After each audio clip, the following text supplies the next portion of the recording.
High, good morning সবাইকে। সবাই কেমন আছো? আশা করি সবাই খুব ভালো আছো। আমিও খুব ভালো আছি। আজকে ব্লগটা আমি রান্নাঘর থেকেই শুরু করলাম। আজকে আমার একটা স্কুলের ফ্রেন্ড এসছে, তার হাজব্যান্ড। তো এখন সকালবেলা আমি তাদের জন্য ব্রেকফাস্ট প্রিপেয়ার করেছি। চলো তোমাদেরকে দেখে কী কী বানিয়েছি। এটা হলো ডিম টোস্ট, আর এটা আমার কর্তামশাইয়ের বানানো স্পেশাল একটা মিষ্টি, আর এটাও ডিম টোস্ট। শুভ সকাল সবাইকে। এই দেখো বাইরেটা।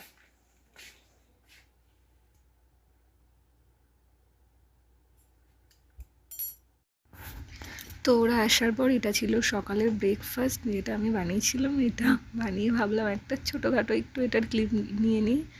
তো তাই এটা আমি রেখে একটুখানি ফটো তুলছিলাম, ছোটো একটা ভিডিও নিয়েছিলাম।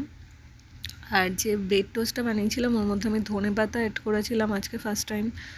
তো মনে হয় ভালোই হয়েছে খেতে। এটা তো খাওয়ার আগের মুহূর্ত, তো ঠিকঠাক। গাজর তো মনে হয় খাও না, না সবজি? এটা গাজরের ছিল। আর ব্রেকফাস্ট কমপ্লিট হওয়ার পর এটা ছিল আমাদের আজকের লাঞ্চের প্রিপারেশান। লাঞ্চে ছিল চিকেন বিরিয়ানি, আর তার সাথে ছিল চিংড়ি মাছের মালাইকারি, আর স্যালাড, আর কোল্ড ড্রিঙ্কস। তো চিকেন বিরিয়ানিটা বানিয়েছিল আমার কর্তামশাই, আর বাদবাকি রান্নাগুলো তো আমিই করেছিলাম।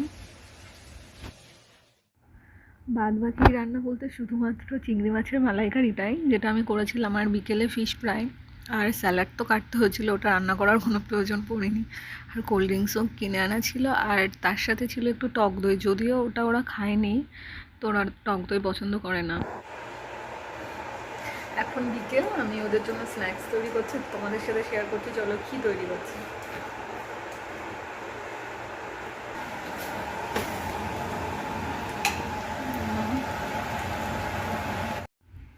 দুপুরের খাওয়া দাওয়া কমপ্লিট করে দেখতে দেখতে বিকেল হয়ে গেল। তো বিকেলে স্ন্যাক্সেরও কিছু আমি আয়োজন করেছিলাম। তো স্ন্যাক্স, আবার আমরা বাঙালি, তো এখানে তো ভাজাভুজি না হলে তো কেমন একটা লাগে, তাই না? তো আমি আজকে স্ন্যাক্সও বানিয়েছিলাম ফিশ ফ্রাই।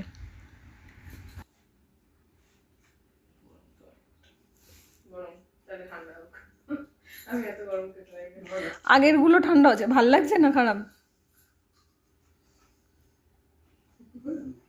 আমি জানি না, আমি প্রথম বানানো। ওই সস আছে, ওটা নিয়ে ট্রাই করতে পারো। অতটা ভালো লাগছে না।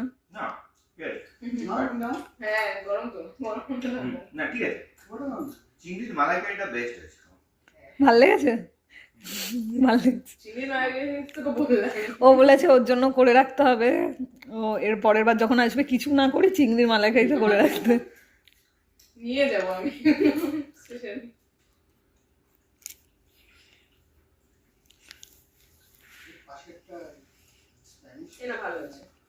ভালো আছে। এটা একদম শেষে ওদের চলে যাওয়ার মুহূর্ত। সব মিলিয়ে দিনটা খুব ভালোই কেটেছিল। তো চলে যাওয়ার টাইমে আমার ভিডিও নেওয়ার কথা মাথায়ও ছিল না, সেটা নিয়েও নি।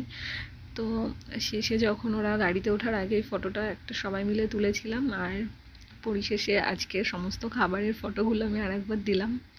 তো সব মিলিয়ে দিনটাই ভালোই কেটেছিল। ও আমার স্কুলের ফ্রেন্ড, অ্যারাউন্ড 12 বছর পর ওর সাথে দেখা হলো। তো সবাই মিলে সেদিন খাওয়া দাওয়া করে মজা করে খুব ভালো একটা দিন